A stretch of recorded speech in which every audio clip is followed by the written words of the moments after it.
Good afternoon. A very warm welcome. Thank you all for coming. My name is Matthias Kunz. I have the great honor and pleasure on behalf of the IFPDA to introduce Nadine Orenstein, who will then introduce Nikki Otten for this fascinating subject matter, Seeking Revelation. My name is Matthias Kunz. As I said, we have a gallery named Knust Kunz, which is also showing here at the fair. We are based in Munich, and my personal relationship to Romanticism as we represent contemporary artists always goes through the eye of the artist. For example, Georg Baselitz, who also did reference some works from Romanticism, meaning that way of learning and sharing comes from my side, mostly from the artist, and I'm very happy now to listen to the introduction of Nadine Orenstein, curator at the Metropolitan Museum since many, many years, for the then speaker, Nikki Otten, and I wish you all pleasure and seeking revelation, and then hopefully you can find some revelation at the fair later on, or you have already had that here. Thank you very much.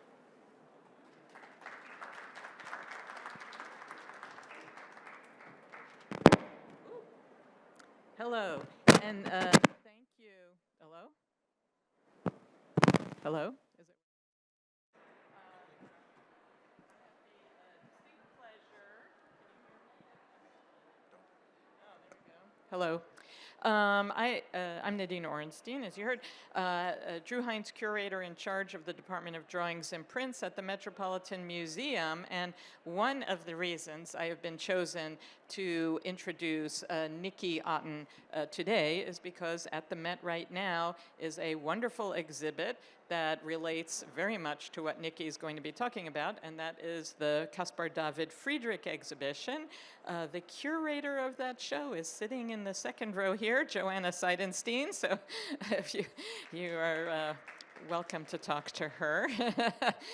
It is a fabulous exhibition on view till May 11th, and if you haven't seen it, really it's a real treat to see the work of this artist who is quite famous, obviously, in Germany, but I think a bit of a surprise to American audiences. But let's move on to an exhibition.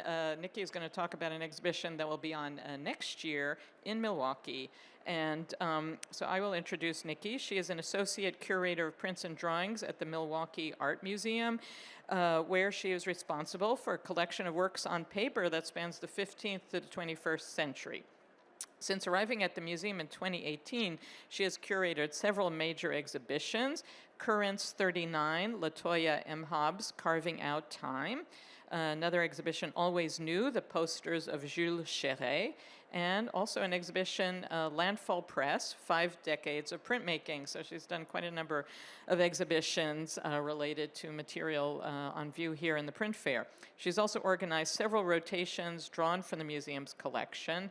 And previously, she held fellowships and internships at the Weissman Art Museum at the University of Minnesota, the Chrysler Museum of Art in Norfolk, Virginia, and the Minneapolis Institute of Art. And she holds a PhD in art history from the University of Minnesota.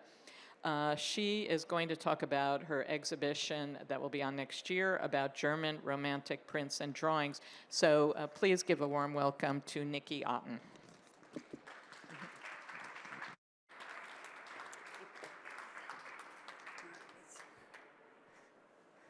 Hello, everyone, and thank you to Nadine for that very wonderful introduction.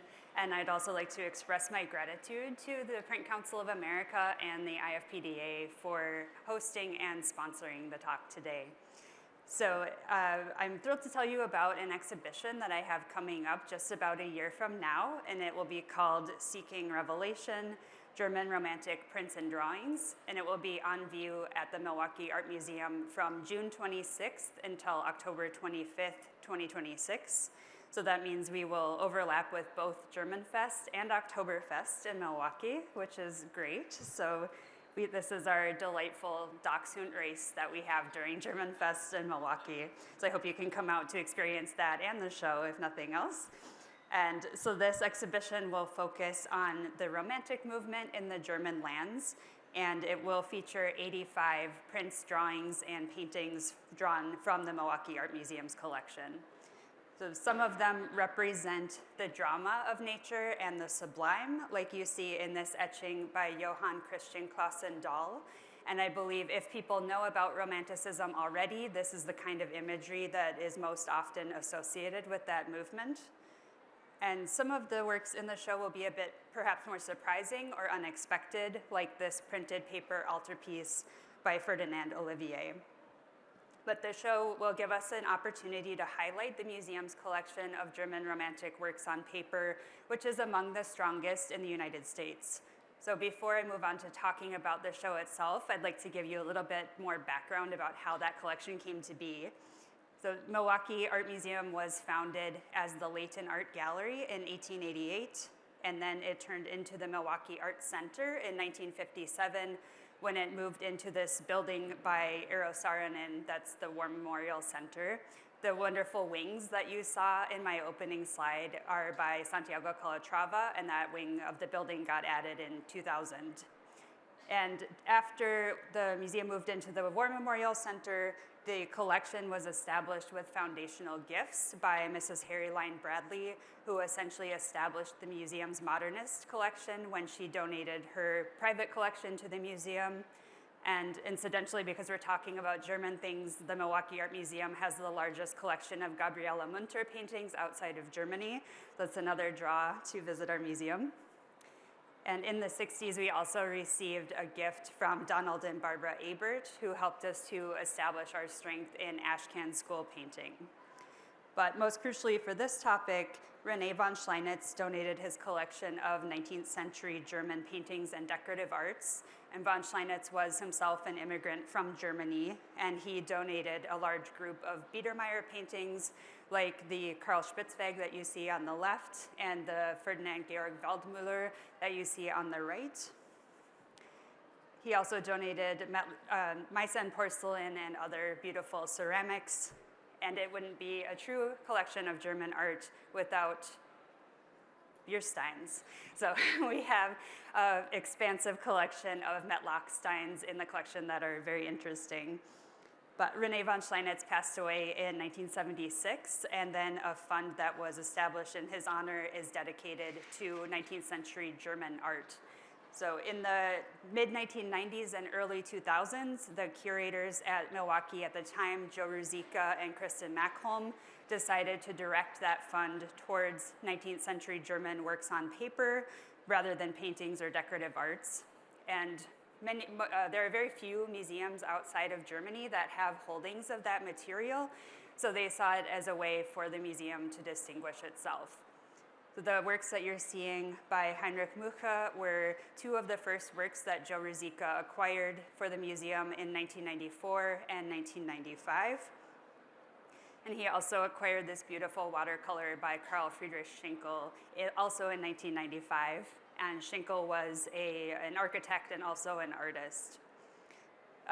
German art was not as much of a collecting priority after 2000, but it's an area that I've been interested in building again since I started at the museum in 2018. And I've made several acquisitions over the last 6 years that will be included in the Milwaukee Art Museum show. And so back to the show itself, the title again is Seeking Revelation, German Romantic Prints and Drawings. And the dates of Romanticism are not universally agreed upon, but for the purposes of this show, I'm using the years 1770 to 1850. And the movement took many different forms in terms of its style and the goals that the artists working in the movement were hoping to achieve. But one of the factors that unifies the different strands is an interest in gaining a deeper understanding of these big universal questions through the process of making art. And many people at this time had experienced decades of upheaval, and that began with the French Revolution and then continued with Napoleon Bonaparte's invasion of Germany and the Napoleonic Wars. And then there was also a lot of questioning of the Enlightenment's emphasis on reason. So this print is a bit of an aside, but it's another from the Milwaukee Art Museum's collection. And it shows, it's by Auguste Raffet, and it was made during a period where France had a lot of nostalgia for Napoleon and the monarchy. So it shows Napoleon rising from the dead and gathering his army once again. But the late 18th century, early 19th century was very tumultuous in Germany, and this led many people to question nature and the divine, and also to reevaluate their sense of self and their national identities. And this exhibition will consider the importance of that type of seeking that was happening in German Romantic art. One of the definitions of Romanticism that informs this project comes from the poet Friedrich Schlegel, and he wrote that Romantic poetry should always be becoming and never be perfected. And so that kind of reaching and striving is something that you see in many of the different strands of Romanticism. And I'm hoping that the exhibition will show that even, or perhaps especially when that seeking didn't yield concrete answers, it was beneficial in its own right. There will be 3 thematic sections in the exhibition, and they'll be focused on some of the key subjects that German Romantic artists were pursuing. The first is dedicated to landscape, and it's titled Finding Science, Self, and Spirit in Nature. And it's going to center on the lines of inquiry that artists pursued when they were depicting different sites in what is now Germany. So early in the movement, German Romantics really shifted from creating these idealized classical landscapes to representing local places and indigenous plants. So artists like Georg von Dillis, who you see here, was informed by scientific ideas related to observation. So these artists would often go out and sketch in nature, and then they presented the scenes that they had observed as they appeared in the moment, rather than trying to perfect the environments that they were depicting. And this allowed them to explore their relationship to nature because they were experiencing a form of embodiment in the landscape. And Carl Wilhelm Kolbe, who was working at about the same time as Dillis, just slightly later, was also represented locations that had national significance, but he presented those scenes in a slightly more idyllic or Arcadian way. The print on the left is called Landscape with Clumps of Tall Oak Trees, and it represents a site called Wörlitz Park. And Wörlitz Park had a combination of wild landscape and also cultivated gardens, and Kolbe went there quite frequently. He was especially interested in oak trees because the oak is a national symbol for Germany. And Kolbe went so far as to say that trees have turned me into an artist, and his contemporaries called him Eichenkolbe or Oak Kolbe because of his deep interest in representing these trees. And then on the right, you see an example of Kolbe's what are called Kräuterblätter, so they're large vegetable sheets where he depicts carefully observed plants mixed with his own ideas about the grandeur and spiritual properties of nature. So he preferred to sketch from nature, so he would go out and make these very cursory sketches that represented proportions and outlines, and then he would work up his etching later. And he pursued that method with these Kräuterblätter. So you can see that the cow in the field is quite overwhelmed by the vegetation surrounding it. But we know that Kolbe and other artists like him were looking back to Dutch prints as well. So they were looking at artists like Anthony Waterloo and Carl Dujardin, who you see on the left. And the inspiration for Kolbe's Kräuterblätter actually came from a print by Paulus Potter, who was another Dutch artist. And Kolbe saw a really wonderfully rendered plant in the corner of one of Paulus's prints and decided to create these Kräuterblätter, working from memory as normal. But he said later in his autobiography that he regretted taking that approach because the Kräuterblätter wouldn't stand up to the scrutiny of the most careful observers of nature. But they're very wonderful and fantastic to look at today. And model study books like this one by Max Wagenbauer from the same time also advise students to look at Dutch art. So this book in particular tells students that they should first perfect all of the models that are presented in this book, and then they can move on to studying Dutch art, and only after they have accomplished both of those things could they start to draw from life. So this copy of the book that's in the Milwaukee Art Museum's collection has an inscription inside that says it was gifted to the student who took first prize in history drawing at the Munich Gymnasium in 1823. And some of the versos of the sheets opposite the models have graphite sketches on them, so we know that a student at some time used the book to perfect their landscape drawing skills.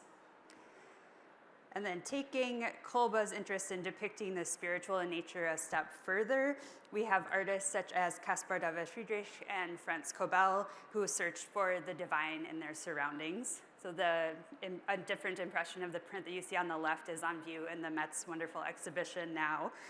But both of these artists represented the presence of God in the landscape by focusing on its sublime elements. So in this case, they're both depicting very tall and vast mountain landscapes, and the figures in both are really overwhelmed by their surroundings. So either because they're perched incredibly precariously on the side of a cliff, or because they're minuscule in relation to all of the wilderness that surrounds them.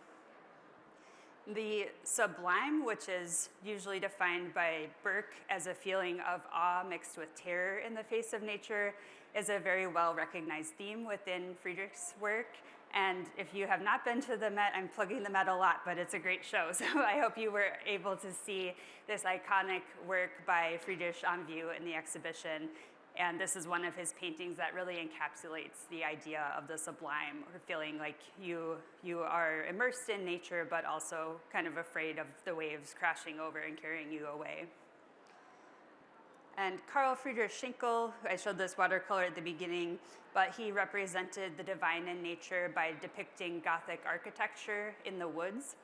And at the time, many German artists believed that Gothic architecture represented their history, and Schinkel's work also advances the idea of unity in Germany.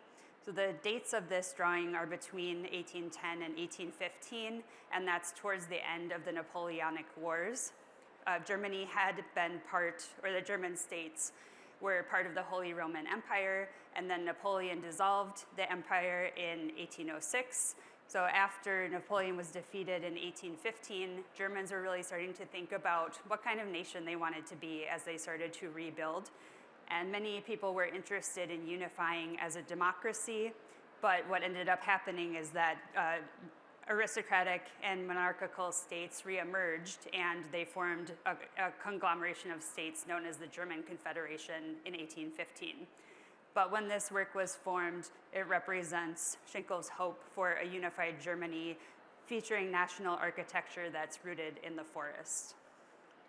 So in this section, all of the artists are looking to nature to help them define their personal identities and beliefs, and also to help them shape the kind of nation that they're hoping to rebuild.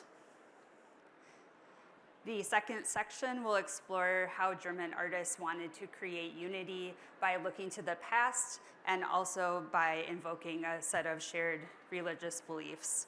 And that section will be called Creating Communion, the Nazarenes and Religion. And it will open with a series of prints after drawings by Philipp Otto Runge. And Runge had envisioned a total work of art that was to be called Times of Day, and that was going to consist of a fresco cycle and also music that was composed specifically for the space. But unfortunately, Runge passed away at a young age, and he never fully realized the project. But a portfolio of prints made after his drawings for the room were the inspiration for the portfolio. And he did complete a couple of studies for one of the frescoes in the room. So this painting is called Morning, and it is in the Hamburg Museum's collection. So from this, you can get a bit of a sense of what he hoped the project would look like. And the 4 prints contain very highly detailed plants and allegorical figures throughout. And those are meant to represent morning, evening, day, and night. And they are also meant to represent the 4 stages of life. And then in the margins, there are symbols that refer to God and to Christ. So in this particular print, in the bottom margin, you're seeing the cross and the crown of thorns and nails to represent the crucifixion of Christ. So this series is intended to provide a bit of a transition between the first section of the exhibition and the second, because it combines these very detailed studies from nature with explicitly Christian iconography. And then following this introductory moment, the rest of the section will focus on a group of artists who came to be known as the Nazarenes. And one of the founders of the group is the artist whose work you're seeing on the screen. His name is Johann Friedrich Overbeck. The Nazarenes are often described as the first secessionist movement, and they were all students who were studying at the academy in Vienna, but they were very disillusioned with the education they were receiving. So a small group of them decided to split off and form an artistic brotherhood. And that happened in 1809. And then in 1810, part of the group relocated to Rome, and they started living in an abandoned monastery. And they considered art making to be a form of worship, so they often depict stories from the Bible. So these two drawings represent the story of Joseph from the Old Testament. And the story of Joseph is that Joseph was his father's favorite child, and Joseph's brothers were jealous of his status in the family and what they perceived as Joseph's ego about that status. So they decided to sell Joseph into slavery and then tell their father that he had been attacked by an animal. So this is the moment when Joseph is being led away.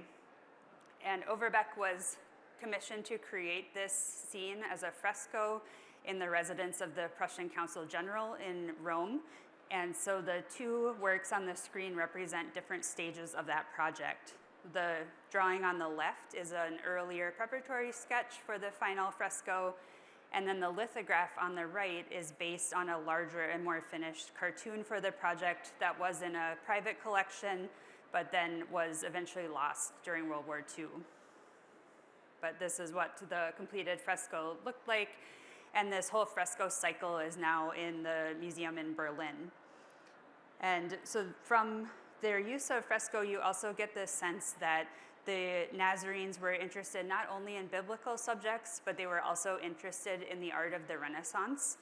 They believed that the art of their own time was much too decadent and dramatic, and they were hoping to go back to the Renaissance, and they looked to artists like Raphael and Dürer as models because they believed that those artists created work that was much more truthful. And we know that Overbeck was very interested in frescoes by Raphael, and you can see quite a few compositional echoes between Overbeck's fresco and the Disputa del Sacramento by Raphael that's in the Vatican. And we know from letters that Overbeck wrote back home to Germany that he had seen this fresco and really loved it and thought it represented one of the pinnacles of art. And Ferdinand Olivier, too, also looked to precedents from the Renaissance when he was creating this printed paper altarpiece. And it features 3 scenes from the story of Christ's birth, and it was actually meant to be folded and then used in the home for private devotion. So this is what it would have looked like in its folded form when you have the angels on the external wings of the altarpiece, and then the nativity scene on the inside. And our impression of the print actually has creases on the verso, so we know that it was in its intended configuration at one point in time before it got flattened. So I'm thinking about how to convey what it would look like in its folded form in the exhibition. But Albrecht Dürer is an especially apparent reference in this work. So I'm planning to pair Olivier's work with a print in our collection by Albrecht Dürer to really help visualize that connection for visitors. And the section will also discuss how the Nazarenes leveraged works on paper to help them spread their renown and also advance their ideas of what they thought the new German art should be. So this work by Heinrich Mucha is a case in point, because Mucha was this painting in particular was very well known in Mucha's time, and he made several different painted versions that are now in museums across Germany. And he also made smaller versions like the watercolor that you see on the left. And the work that you see on the right is an etching that came from a portfolio of works that of paintings in Germany. So he was really interested in spreading this image far and wide. And the Nazarenes did come to have quite a lot of influence on German art, because after some of them returned to Germany from Rome, they were appointed as professors or directors of the art academies in Germany. So they were really able to instill in their students what they believed as far as what German art should be. And Kunstvereine, or art associations, were also an important way of spreading messages at this time. The art associations were dues-paying memberships in cities across Germany, and they would often raffle off original paintings or works of art to their members. And this was a way of supporting artists and also building appreciation for art across Germany, especially in the middle classes. The Kunstvereine also would distribute prints as gifts to their members. So the two works that you see on the screen were distributed through these art associations in Germany. The one on the left is a lithograph after a very famous painting by Overbeck, who did the Joseph being sold to slavery scene. And this was given out as a Kunstvereine gift. And then the one on the right is by an artist named Eugen Napoleon Reuter. And this print represents an event that took place in 1840, where they were celebrating a new statue of Albrecht Dürer that was being erected in Nuremberg.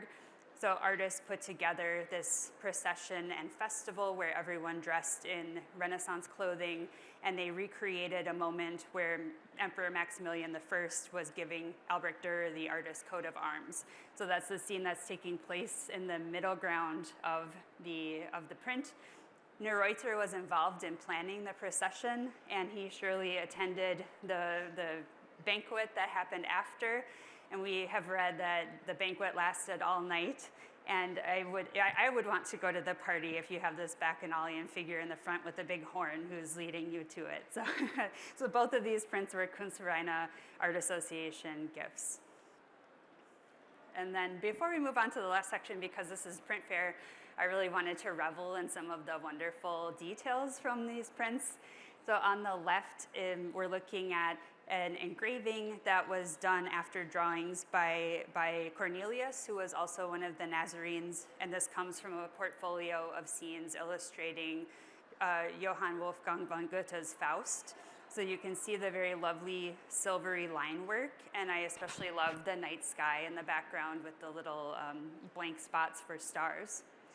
And then on the right, we have another work by Ferdinand Olivier, and it's just these very, very precise, finely drawn lithographic lines. So I just wanted to let you get very close digitally to these images.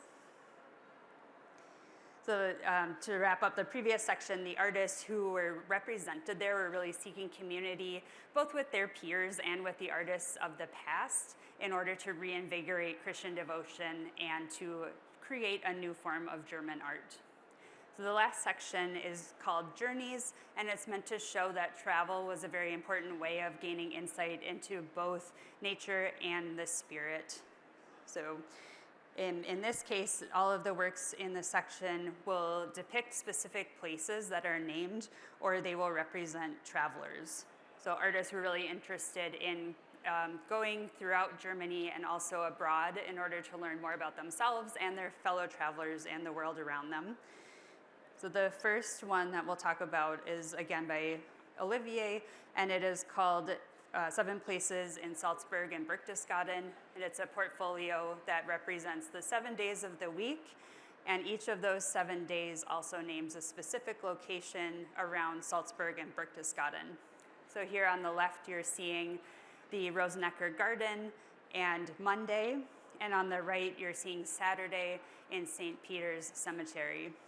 And the series as a whole is really suffused with religious imagery, and it's overlaid with the story of Christ's birth, death, and resurrection. So on the left side, the mother, father, and child can be read as a reference to the Holy Family, and the docking post in the middle looks like a cross that kind of presages Christ's eventual crucifixion. And then on the Saturday scene, they're in a cemetery named for St. Peter, and there's a funeral procession that's happening in the back through the colonnades. So it gives the idea of dying and being reborn, and then when you look at the portfolio again from the beginning, you're starting over again and being reborn into new life. I should say too, this is one of the very early works in lithography. Lithography was invented around 1796, and this portfolio was done in the 18 teens, so it's very early and masterful use of lithography. And this drawing by Ernst Fries represents the same location, but with a more secular bent.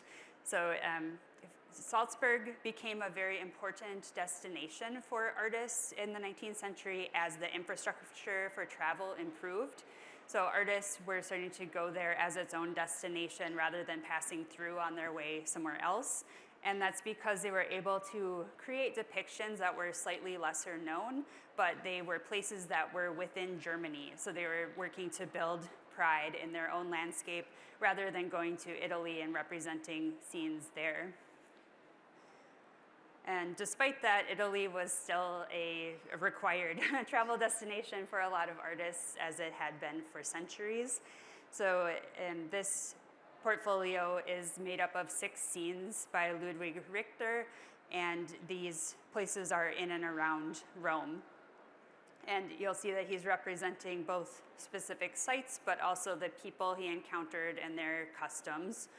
So from this portfolio, you can see that a kind of amateur ethnography was also an important part of travel at the time, and the artists would write a lot about not only what they saw, but the people they encountered and kind of describe the people, and those descriptions could be more or less stereotypical, so that's something to keep in mind.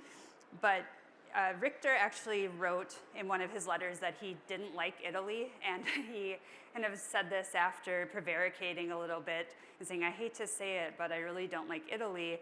And this was not an uncommon sentiment among Germans. So my essay for the exhibition catalog that will come out is examining the idea of Rome as a kind of exile for German artists that made them reaffirm their German identity and appreciate the German landscape even more. And then finally, there's a watercolor by Carl Friedrich Lessing, and this shows 2 travelers on the left-hand side who are resting near a signpost, and that signpost points them on to their next destination. And things like signposts, as rudimentary as they are things that improved during the 19th century and helped people navigate as they were on their journeys. And this work also captures a change in who was traveling, because I'm sorry I didn't put a detail of this in here, but there's a wagon in the very far distance that looks like it's loaded with hay or some other kind of merchandise. So people have always traveled, but in earlier times, it was more often because people needed to travel for work or for religious purposes. And then in the 19th century, people began to travel more for cultural or spiritual edification. So the people on the left are of that spiritual edification type, and then the cart in the middle kind of hints at that need to travel for livelihood. And you may have noticed in this section, any of the works that I've talked about could have been placed within one or both of the sections I talked about previously. And that kind of slippage is very intentional, because I'm hoping to show that despite a lack of stylistic coherence, there are these shared beliefs within the different strands of German Romanticism. So I'm hoping to show that kind of cohesion by having this all-encompassing journeys section. And then after our visitors take a virtual trip through the journeys section, we're hoping to encourage them to go on a physical journey to other parts of the museum. And we're exploring the idea of using a graphic treatment to help lead visitors from our galleries where the exhibition will be staged to the other parts of the collection that have strength in German art. So those include the von Steinitz collection of paintings, 19th century German paintings that I talked about earlier. We also have more than 500 German expressionist prints in the collection that were donated by Marchand Granville Spex in 2000. And we always have a selection of those works on view. So I'm intending to curate a related rotation that will show landscapes and religion at the same time as the German Romantic show is on view. And then finally, we have some neo-expressionist paintings in the contemporary collection by Georg Baselitz and Anselm Kiefer. So in this way, the exhibition gives us the opportunity to tell our own story about our own collection and how it was built both through these very generous gifts from donors, but also through purchases that were very focused and intentional in the case of German Romanticism. I'm happy to say there will be a catalog for the exhibition that I've alluded to already, but there will be essays contributed by Cordula Gröve, Stephanie O'Rourke, and then me, and I told you what mine is about, but Stephanie wrote about German forest management and the early ecological concerns about loss of forests in Germany, and Cordula is writing about paper and the difference between these large-scale Nazarene fresco projects and their interest in putting those ideas onto paper as well. The design isn't quite final yet, but I'm really excited about the font that the designer found, and it's a kind of contemporary take on German blackletter font. So overall, I'm really hoping that this exhibition will introduce visitors to what remains a somewhat lesser-known movement in the United States by showing how artists responded to pressing questions that they were encountering.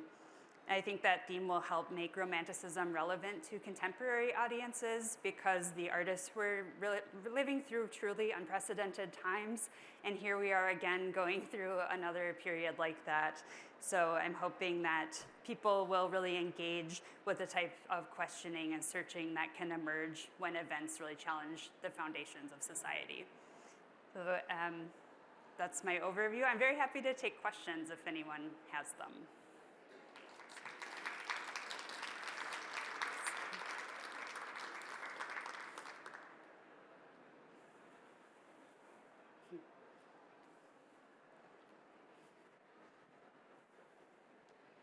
Do you have the plates as well as the prints, for some of these? I'm sorry? Do you have the plates from which the prints were made? No, we don't have any plates for this work. We do have the Landfall Press archive in our collection, and we have plates of those works in some cases. Yay. Yeah.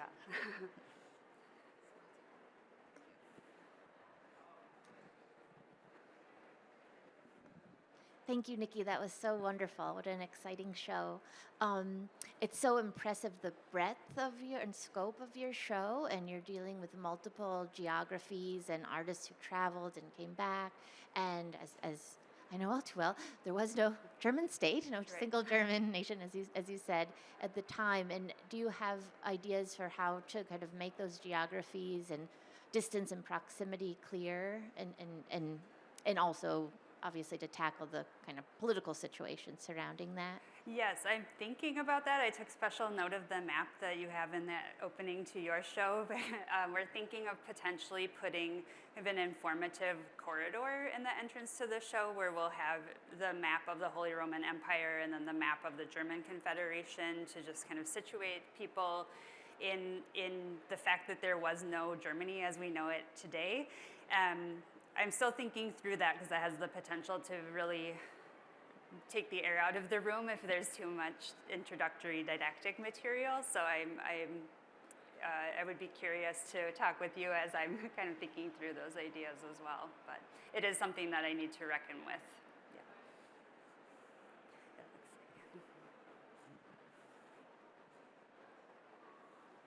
Hi.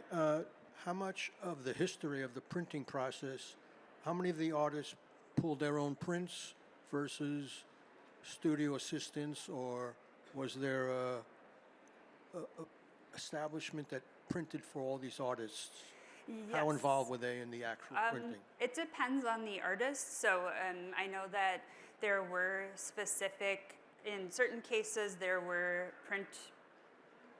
printing professionals that helped artists create their work, and the plates would circulate from one place to another.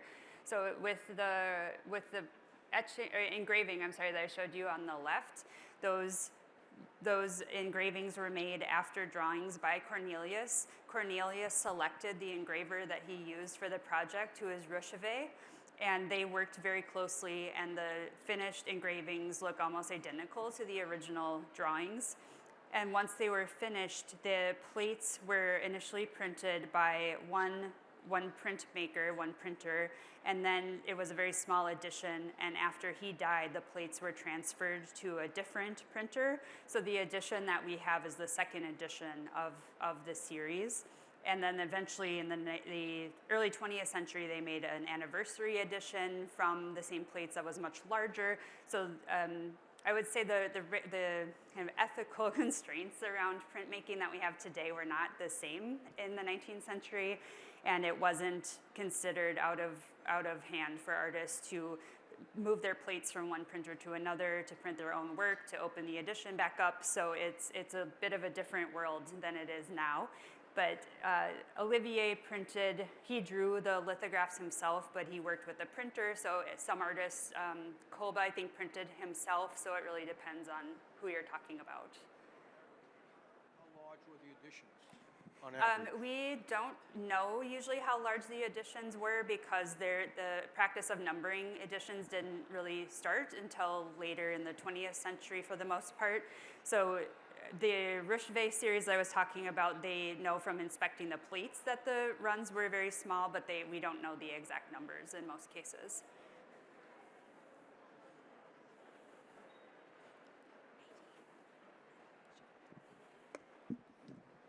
You mentioned one artist who sort of repudiated Italy. Was that, and you made sense of why that would have been at that point, was that kind of a swelling movement, or is that a single instance that you know of? Well, I was reading a lot of letters written by the Nazarenes who were living in Rome. So a lot of them wrote I think Richter, who I was talking about, stated most explicitly, I don't like Italy, but a lot of the artists would say, oh, I really wish I could come home to Germany, but I am working on this commission and I have to stay here.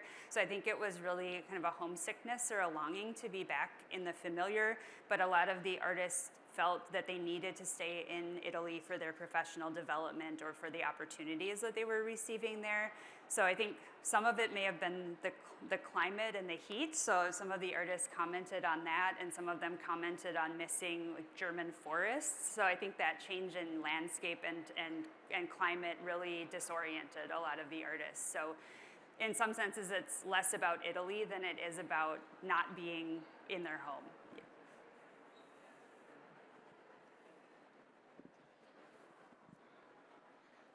Thank you so much. That was great. I was wondering, since the prints were destined for different, and the drawings were destined for sort of different purposes, some were sketches for frescoes, what is the sort of range and scale of the works in the exhibition?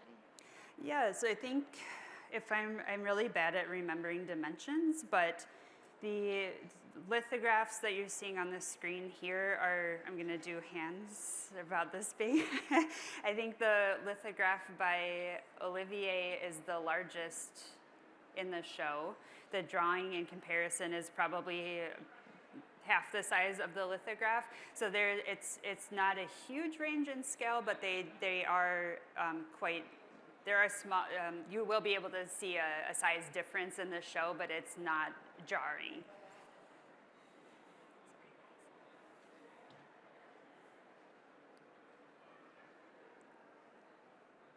All right, thank you very much, everyone. I appreciate you coming.